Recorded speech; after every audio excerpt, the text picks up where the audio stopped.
Communiqué de presse. Le 27 février 2024, l'ancien directeur de campagne de l'actuel maire de la commune de Pikine Nord avait démarré des travaux dans le site de 4 hectares 6 à côté de l'arène nationale. Interpellé par certains jeunes du quartier Ndiassane, l'entrepreneur déclare la réalisation d'un hangar de 72 mètres de long, 24 mètres de large et 7 mètres d'auteur pour le compte de la mairie. Tous les ouvriers portaient des dossards de la commune de Pikine Nord. Interpellé par des conseils municipaux, le maire dira qu'il ne sait pas ce que l'ancien directeur de campagne, l'entrepreneur en question, réalise.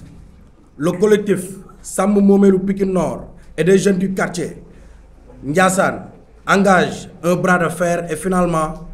Madame le sous-préfet de Dagoudane arrête les travaux de réalisation du hangar. Dans la même dynamique, des recherches se poursuivent pour connaître ce qui se passe derrière le terrassement du site de 4 hectares dans la commune de Pikine Nord, à côté de l'arène nationale. Selon les informations obtenues, une entreprise au nom de Cérus travaille au nom de la commune pour l'aménagement du site. Il est aussi prévu des infrastructures collectives et au moins 98 terrains à usage d'habitation sont déjà vendus selon nos informations. Le plan d'aménagement que nous copie nos informations. Le collectif a ensuite rencontré le directeur général des domaines, M. Modou Gueye, le mercredi 3 avril 2024 dans son bureau.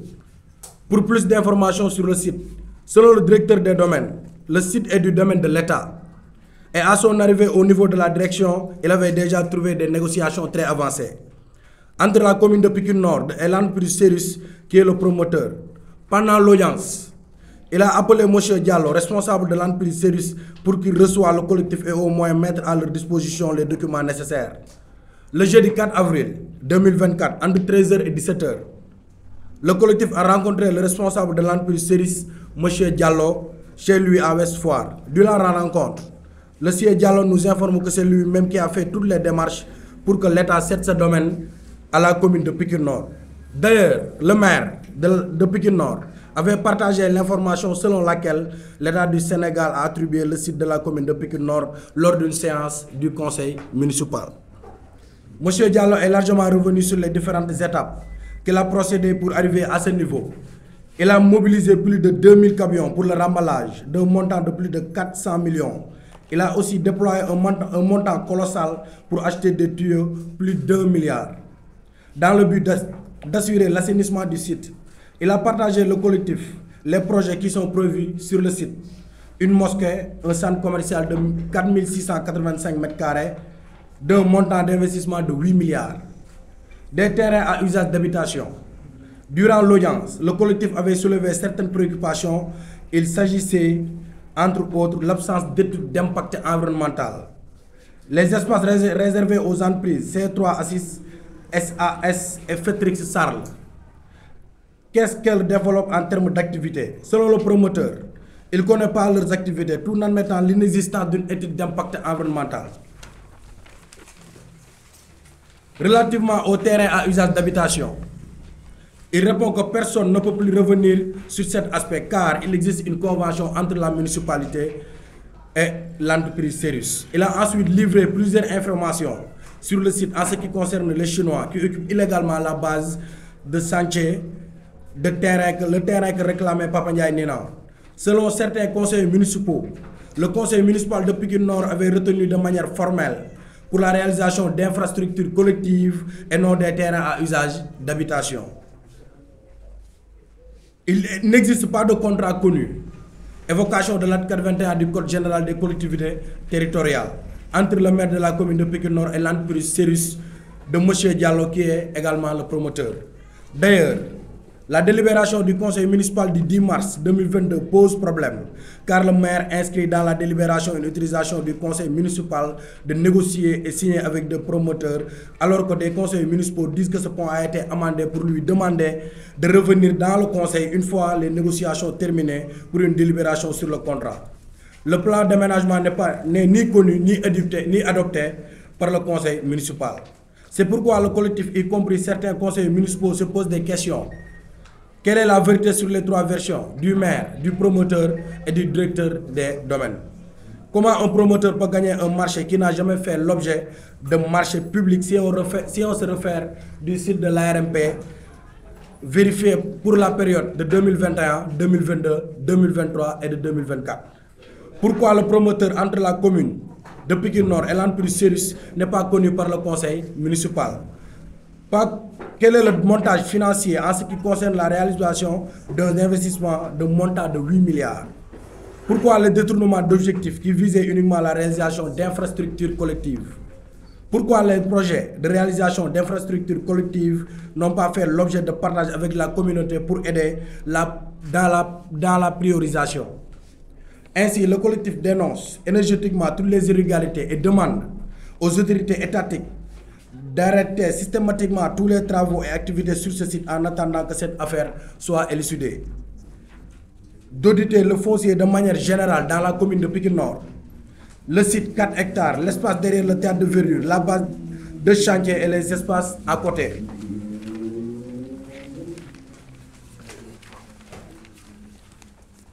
Au conseil municipal de Pikine Nord de représenter dignement la communauté de Pikine Nord en soutenant uniquement sur ce site des projets collectifs et structurants au bénéfice de la population de Pikine. De mettre en place une commission d'enquête communale sur le foncier de Pikine Nord impliquant des personnalités neutres. À la population également de Pikine de s'ériger comme un seul homme pour engager les autorités municipales de Pikine Nord à la réalisation sur ce site des infrastructures collectives telles que la préfecture de Pikine, un commissariat central pour le département de Pikine, un caserne également de sapeurs-pompiers, une école primaire pour servir le quartier Ndiassane, les deux Aïnoumane et Nimzat. Un lycée technique, tout Pikine Nord ne dispose qu'un seul lycée, Mamieli Badiane. Un stade municipal, Pikine Nord ne dispose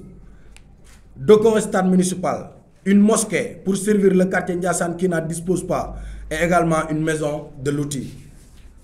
Fait à Pikine Nord le 28 mai 2024 pour le collectif Sam Momelu Pikine Nord. Merci. Je suis Aline Badara Fall, conseiller municipal au niveau de la commune de Pikine Nord. Beaucoup aussi ci collectif bi ñuy wax comme Sàmm Moomeelu Pikine Nord. Sàmm Moomeelu Pikine Nord nag collectif boo xam si mi ngi regrouper l'ensemble des forces vives de la population au niveau de Pikine Nord. Les conseils municipaux aussi ñi ngi ci biir. Et li ñu fi dajale nag tey je pense que ni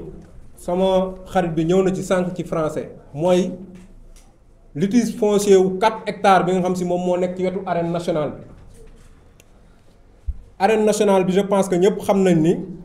fi ñu ko def barax la woon et barax boobu bi ñu ko fi defee ba pare dafa am espace bu desoon espace boobu desoon nag je pense que bi ñuy def pose première pierre bi le président Macky Sall am na ay infrastructures yu mu fi diggee woon mais nag ci biir loolu à notre grande surprise dañoo toog ba ci yàgg jékki-jékki gis ancien directeur de campagne bu maire Amadou Diarra ñu koy wax monsieur Makoura Mboup ñu fekk ko fa muy tabax ànd ci ak ay agents yoo xam si Pikine Nord la ñu dëkk sol aussi ay tenues commune Pikine Nord tenues yi ñu soloon ci ginnaaw Pikine Nord lañ ci bind. et biñ ñëwee interpellé ko danañu maire moo ko fiy tabaxloo lan la ko fiy tabaxloo benn hangar ba nga xam dina jël 72 mètres de long ak aussi 24 mètres de large et 7 mètres d'auteur. et bi ñu ñëwee aussi waxtaan ak moom pour mu arrêter mbir yi mais yemuñu ci loolu dafa am ñu interpeller le maire ni ko monsieur le maire kat gis nañ fa leen espace boobu ñu fay tabax te xamuñu lan lañ fay tabax te espace bi dafa am loo xam si dañ ko faa namm population Pikine Nord dafa am ay infrastructures yu ñu fa nammoo def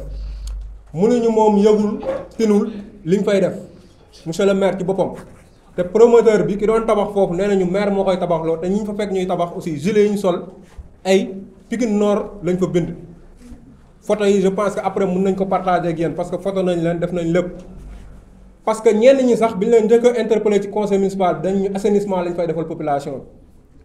mais bi ñu ñëwee laaj promoteur bi nga xam ne moo fay tabax ci boppam moom danañu hangar lañ ko fay defloo waaye à notre grande surprise dafa am conseil yoo nga xam si ñoom ñoo interpellé le maire ni moom yëgul lan lañ fay def. et ci lañ nag ñun jël suñu ay responsabilités en tant que des jeunes yu dëkk ci commune bi en tant que des conseillers municipaux en tant que aussi des responsables de la commune. ñu ni promoteur bi na arrêté foofu lan fay def ba ay jàppante xaw fa am bi ñu commissaire woowee ñu dem ci commissaire waxtaan ak moom jógee fa aussi dem ci sous-préfet waxtaan ak moom ci la sous-préfet ñëw arrêté les travaux waaye nag ñun loolu lañ gisoon yaakaar ne loolu hangar kese moo fa doon nekk mais à notre grande surprise bi ñu defee suñuy gëstu ba dugg ba ci biir ndekete loolu luñ doon def la noonu rek pour muur suñuy bët ndekete ñoom dañoo def lotissement ba nga xam si 98 parcelles de terrain à usage d'habitation lañ def lotissement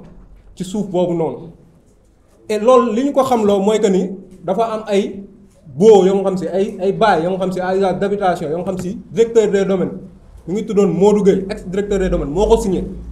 am ay nit ñu ngi ko jox jaay leen ko pour ñu dëkk foofu noonu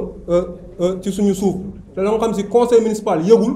tinul musuñoo def délibération sur cette question pour wax que ni foofu dañ fay def ay terrain à usage d'habitation am na nag délibération bu ñu mës a def délibération boobu bi ñu koy def dañ doon laaj suuf si foofu parce que foofu domaine privé de l'État la dañu doon laaj suuf si état pour def ay infrastructure collective lu ci mel ni préfecture parce que Pikine amul préfecture lu ci mel ni maison de la jeunesse parce que Pikine da koo soxla lu ci mel ni maison des femmes parce que Pikine da koo soxla lu ci mel ni centre des métiers parce que Pikine da koo soxla ak aussi ZEE ba nga xam si maire moo ko proposé woon boppam conseil municipal mais à notre grande surprise dañoo dindi loolu léegi nee nañ ay kër lañ fay def kër yooyu nag bi ñu ko def dañu cee lëkkaloog benn promoteur bu moom entreprise Xerus bu tudd Dourou Diallo moom nee na moom moo sëkk foofu parce que foofu réellement sëkk nañ ko bi ñu koy sëkk nag jaaxaloon nañ trop parce que xamuñu woon ku koy sëkk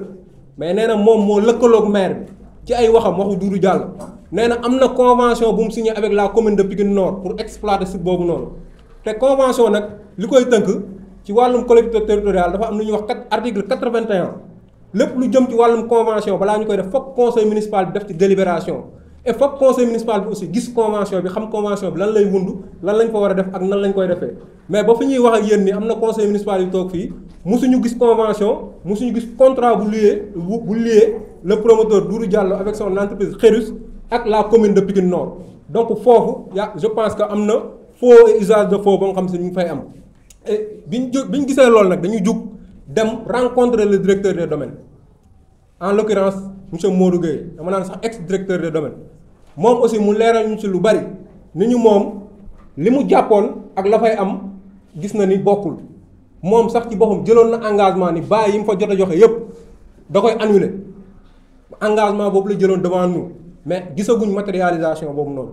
maintenant moom mu jox ñu ay information yu bari par rapport ak site bi aussi wax ñu effectivement am na ay terrain à usage d'habitation yoo nga xam si moom nañ fa bëgg a def ba nga xam si promoteur bi ak maire ak ñoom ñëpp defar nañ seen ay liste boo wax tur yi fa war a nekk yi nga xam seen kër war na fa nekk moo am ay kilifa diine am ay conseils municipaux am ñoo nga xam si aussi ci population bi lañ nekk temps yi ñoom ngeen gis ñuy jug di tëbëk a dal pour défendre loolu pour mu jàll parce que ñoom déjà am nañ ci terrain jàpp nañ ni am nañ ci terrain parce que ñun jàpp nañ ni kenn amu fa dara parce que foofu kenn du fa tabax terrain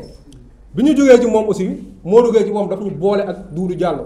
ni ñu dem leen ngeen waxtaan ak Dourou Diallo le promoteur woo ko pour mu recevoir le collectif moom aussi recevoir na le collectif ci la ñu joxee information yu bari ni ñu moom signé na contrat ak maire ba pare convention la signé ak le maire ba nga xam si moom am na lu mu ci war a am parce que moom moo exploité nee na def na fa lu mat 400 millions ci wàllum sëkk bi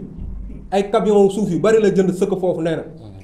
na aussi ci biir terrain yi am na terrain yoo xam si maire moo ko moom am na terrain yoo xam si waa domaine dañ ko sédd am na terrain yoo xam si moom moo ko moom donc maanaam pàccoo nañ suuf si ñoom seen biir ba pare te ñun ñi nga xam ñooy conseil municipal Pikine Nord yëguñu ci dara loolu muy beneen bi aussi mu ni moom état lay liggéeyal te nee na moom am na doole joo xam si mun na dugg ci service su état yi def lu ko neex te ñun bu boobaa duñ ci mën dara et beneen bi aussi mooy que ni sëkk nañ ko ba hauteur boo xam si tey ñi dëkk quartier Ndiassane je pense que ni ñoom su xiinee rek waxuma sax taw instant bu xiinee rek ñoom ñëpp dinañ jéem parce que tey sëkk nañ ko sëkk boo xam si tey même waa ONAS ñi nga xam si amoon nañ fa ay tuyaux yoo xam si moo doon évacuer les eaux de pluie foofu yëpp fatt nañ ko te li ko def mooy promoteur Dourou Diallo te amul benn autorisation boo xam si moo ko may moom ak le maire Amadou Diarra ak waa domaine ñoom ñoo ànd lëkkaloo def du faux usage de faux bëgg koo teg ci ndoddu askan bi moo tax nag ñun ñuy yëgal askan bi yëpp askanu Pikine yëpp waxuñu sax Pikine Nord kese am na luy waaj a xew ci site boobu noonu te ñun en tant que des élus en tant que aussi askanu Pikine Nord des jeunes yoo xam ne dañoo fonk seen gox loolu duñ ko seetaan te duñ ko nangu déjà préfet le sous-préfet de Dagoudane arrêté woon na les travaux fan yi gisaat nañ leen ñi ngi ñëw di rond foofu pour ne dañuy continuer seen ay travaux léegi nag ñun ñi ngi interpeller état ñi ngi interpeller aussi le préfet de Pikine di ko wax que ni képp kuñ fekk ci site bi nga fay def dara lépp lu fa xew ñoom ñoo jël seen ay responsabilité parce que ñun du ñu seetaan li nga xam si moo fay am tant que teguñu ko ci yoon bañ gis këyit yu leer ni lii kat moo fa war a nekk et que population bi askanu Pikine représenté par le conseil municipal les conseils municipaux délibéré nañ boo wax lii moo fa war a nekk parce que conseil municipaux yi délibéré nañ ba pare wax lii lañ bëgg mu nekk fa maanaam li ma doon wax sànq muy que ne bëgg nañ fa terrain stade municipal bëgg nañ fa école primaire bëgg nañ fa maison des femmes maison des jeunes bëgg nañ aussi préfecture Pikine bi nga xam si mi ngi Guédiawaye ñu indil ñu ko fii Pikine moom rek lañ dese suuf ak yeneen infrastructure yi nga xam si bëgg nañ ko yëpp ñu tënk ko ci conseil municipal conseil yëpp délibéré ko ñu doog a xam lan lañ fay def mais benn promoteur du jógee fa rek yor xaalisam xamuñu lu mu séq ak maire ñëw ni dañuy dagg suñu suuf def ko ay terrain jaay ko loolu ñun duñ ko seetaan en tant que des jeunes de Pikine Nord. maintenant nag ci biir loolu le maire bi ñu ko ci interpellé ba léegi nangu wut a convoqué conseil municipal toog na presque 5 mois di daw question bi nee na du convoqué conseil municipal di tax nag ñu woote ndaje bi le maire dafa jékki-jékki convoqué conseil municipal def ci 10 points ci ordre du jour bi nee na ñaari fan la ñuy def conseil municipal bi day am premier jour am deuxième jour waxu suuf si nga xam si ñun moo ñu gën a soxal mu jël ko yóbbu ko dernier point ci deuxième jour bi pour bu ñëwee bëlëfe ko mu dem moo tax dañ leen di yëgal yéen ñëpp surtout la presse jour boobu noonu bu leen ko manqué surtout deuxième jour bi muy le vendredi yéen ñëpp ngeen ñëw teew xool la moo fay xew parce que li ñu bëgg mu leer dinañu ko leeral ci conseil municipal bi parce que nee na moom foofu lay leeralee su doon leeral point boobu je pense que point bu am solo la benn fan kese moom kese jaroon na ordre du jour conseil municipal mais mu jël lu ma 10 points tënk ko ci dernier point la ko def 10e point ci conseil municipal bi nga xam si moom la ñu war a tenir et te ni mu ko ci defee aussi mbiru caaxaan la parce que nangu wut a tudd convention bi mu am ak promoteur bi te promoteur bi moom nee na am na convention mais promoteur bi nangu wut a génne convention bi ñu teg suñu bët ñun bu boobaa bu ñu ñëwee dinañ laaj maire convention bi ko lié ak le promoteur yéen ñëpp ngeen teew fa aussi ak seen i caméra xool moom lan lay tontu parce que promoteur bi moom nee na am na convention bu ko lié ak le maire Amadou Diarra le directeur des domaines aussi confirmé nañu ni am na convention bu lié le maire Amadou Diarra waxuma le conseil municipal de le maire Amadou Diarra ak le promoteur te le maire moom moomul suuf si bay signer convention c'est le conseil municipal mooy autoriser la signature te conseil municipal musul autoriser cette signature là donc nag fi ñu jëm mooy que ni conseil municipal boobu noonu convention bi dina génn wala ñu xam nu ñuy def maintenant li ñu jaaxal ci mbir yi moo tax ñu bëgg a laaj ay questions yi ñuy laaj mooy que ni Modou Gueye le directeur de domaine wax na ni moom suuf si fekk na bu yàgg ñoom ñu commencé dox promoteur beeg Amadou Diarra nee na aussi joxe na ay bail mais da koo joxe sur la base de délibération ba nga xam si commune bi moo ko fa déposé te délibération boobu aussi lu am solo da cee am parce que dañuy ñëw conseil municipal le maire Amadou Diarra def ci ordre du jour bi ni day demander à ce que le conseil municipal autorise ko à négocier et à signer des conventions pour exploiter suuf si nii conseil municipal boobu conseil municipal yi fi nekk yëpp mën nañ ma témoigner man maa jël parole ni ko monsieur le maire damay def amendement ñun kat mën nañ la autoriser nga négocier parce que yow yaay personne morale commune bi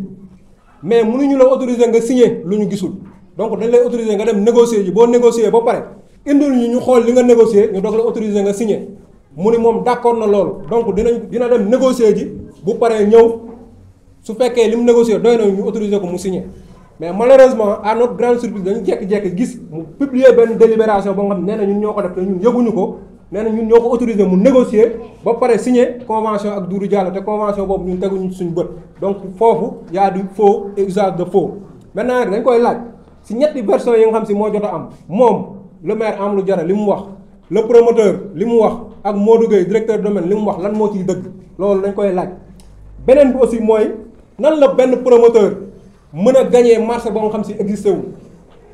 parce que marché bi ñuy wax nee nañ dañ ko signé entre le maire et ou bien la commune et le promoteur te marché boobu amul fenn fu mu figurer ci code ci plan de passation de marché wu commune bi de 2021 à aujourd'hui amul fenn fu marché boobu noonu di feeñ mun ngeen a dugg ci site ARMP bi ngeen vérifier yéen en tant que des journalistes beneen bi aussi mooy pourquoi contrat bi nga xam si moom moo lié nee nañ moom moo lié man du ma wax le conseil municipal du ma wax la commune moom moo lié Amadou Diarra ak promoteur bi pourquoi contrat boobu noonu conseil municipal yi mënuñ ci teg bët lan lañ ciy nëbb su fekkee daf contrat bi am na lan lañ ciy nëbb beneen bi mooy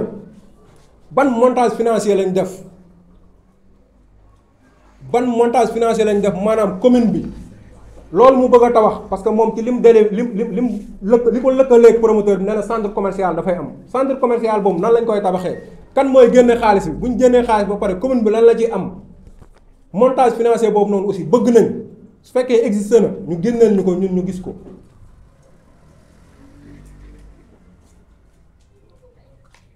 maintenant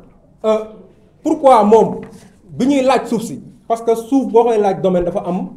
yoon bu muy jaar foog nga def délibération wax li nga ci bëgg a def pourquoi bi ñuy laaj suuf si mu ñëw def la ñu délibération ni ñu dañ fa bëgg a def préfecture dañ fa bëgg a def GIE dañ fa bëgg a def maison de la jeunesse dañ fa bëgg a def centre des métiers dañ fa bëgg a def terrain ba tuddee woon terrain bi sax terrain Mathurin Sagna pourquoi bi ñu demee ba domaine accordé leen ni ñu léegi suuf si ci ay waxam le monsieur le maire moo ñëw conseil municipal ni ñu léegi wax leen alhamdulilah suuf si ñu doon laaj muy 4 hectares yi le président Macky Sall jox na ko Pikine Nord léegi ni ñu léegi wax leen alhamdulilah lépp lu ñu fa bëggoon def dinañ ko fa def. maintenant pourquoi bi ñu demee war a signer ak promoteur ba nga xam si mooy exploité loolu pourquoi ñëwaatuñu indi convention boobu noonu conseil municipal ñu délibéré si loolu aussi ñu ngi koy laaj le maire ak aussi ñi nga xam si ñoom ñoo séq mbir muy le préfet bi nga xam si moom mooy valider ces délibérations. li ñuy laaj autorité étatique gi nag mooy ñu arrêté systématiquement lépp loo nga xam si mi ngi xew ci site bi parce que bu ñu ko deful coow dina fa juddu te boobaa ñoom aussi dañ leen di mettre devant leur responsabilité. beneen bi aussi bu ñu yem foofu parce que fii ñu toog nii mooy Ecopene fii ci ginnaawam yëpp boo leen demee di ngeen fa gis ay arrêt d'escos soo leen paree mun ngeen a jël seen caméra yi soriwul ci ginnaaw théâtre de verdure ay tabax yu ñu fay tabax ñu tuddee ko arrêt d'escos d'escos ñëw fa ba arrêté ko mais ñi ngi continuer di tabax guddi. pour régler loolu yëpp dañuy laaj l'état du Sénégal notamment le premier ministre Ousmane Sonko bi nga xam si tey gis nañ bi mu ñëwee ba léegi problème foncier mi ngi ciy taxaw bu baax di ko régler dañuy laaj ñu auditer foncier wu Pikine Nord bi yëpp ñu xam Pikine Nord lan moo fi nekk ci suuf kan moo ko moom ak suuf si aussi nan lañ ko joxee dañuy laaj audit boobu noonu ñu defal ñu ko au niveau de Pikine Nord. beneen bi aussi conseil municipal li ñu leen di laaj yu Pikine Nord population bi moo leen fal population bi moo fal monsieur le maire ni ko yow kat lañ wóolu jiital ñu commune bi mais dafa am conseil municipal yu mu fal aussi toxtal ko ci ni ko yéen aussi dee leen ñu saytul li maire di def conseil municipal yooyu aussi ñu ngi leen di woo leen mettre aussi face à leur responsabilité leen wax que ni ñu taxaw pour défendre suufu Pikine Nord bi parce que suuf bi kese la Pikine Nord dese donc ñu ngi woo Pikine Nord yëpp conseil municipal yëpp du ñu yem rek nag ci conseil municipal yi parce que am na fu muy toll moom moo am majorité biir conseil municipal am na fu muy toll population bi moo koy régleel boppam donc ñu ngi woo population bu Pikine Nord bi yëpp di leen wax que ni seen alal la ñu nar a caxatee donc vendredi mooy jour conseil municipal bi bépp population boo xam dëkk nga Pikine Nord am nga droit ñëw assister ci conseil municipal bi amoo droit jël parole nag mais am nga droit ñëw bokk ci conseil municipal bi dégg lañ fay wax donc ñu ngi woo population bi yëpp bu kenn toog sa kër nag ba mbiri passé nga naan conseil municipal yi jëluñu seen responsabilité ah ñun de lu ñu mën ak suñu kéemtalaay kàttan dinañ ko def question yi ñu wax fi dinañ ko laaj lépp lu ñu fa bëgg a def te du jaar yoon dinañ ko bañ mais nag am na fu muy toll population bi ñooy taxaw ni maire arrêté parce que nag commune bi koo jàppee moomeelam te moomu ko moomeelu ñëpp la ñun nag dañoo taxaw pour sàmm suñu moomeel. donc nag li ñuy wax population bi moom laa ñëwaat rek pour que ñu ériger wu en bouclier nag du xeex du xëccoo du sànni xeer du jamanta paaka mooy que ni ñëw taxawaay bi ba ñëpp xam nañ li ñuy def ci commune bi ñor na leen et que d'accorduñ ci parce que li avenir u Pikine Nord la parce que Pikine Nord amatul benn suuf bu fi des suuf bi kese moo fi des gis ngeen arène nationale bi ñu ko fi def forcé nañu def ko fi mi ngi ñu indil ay jafe-jafe lii aussi bu ñu seetaanee le pire mooy ñëw parce que dinañ fi def yeneen infrastructure yoo xam si xamuñu lan la ñuy jural ëllëg te benn doomu Pikine Nord du fi am parce que terrain yi li ma dégg ñu koy jaayee ñoom parce que am nañu ay courtiers yu wër di commencer jaay li ma dégg ñu koy jaayee amul benn doomu Pikine Nord bi sa poos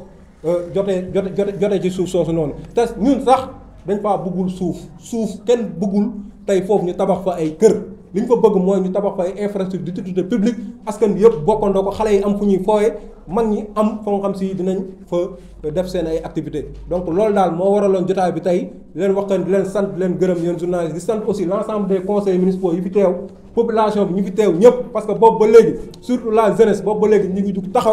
taxawaay bi ñu ngi leen di yàq lu nekk ñu ngi leen di xoxotal ñu ngi leen di wax lu nekk je pense que tey alhamdulilah tey bu leneen xewoon bu nguur gi tàbboon ci yeneen loxo gëm naa ni ñun ñi ñëpp ñu ngi ci kaso bi parce que menacé woon noonu menaces yooyu defoon nañ ñu ko élection yi lañu moo leen fi bàyyi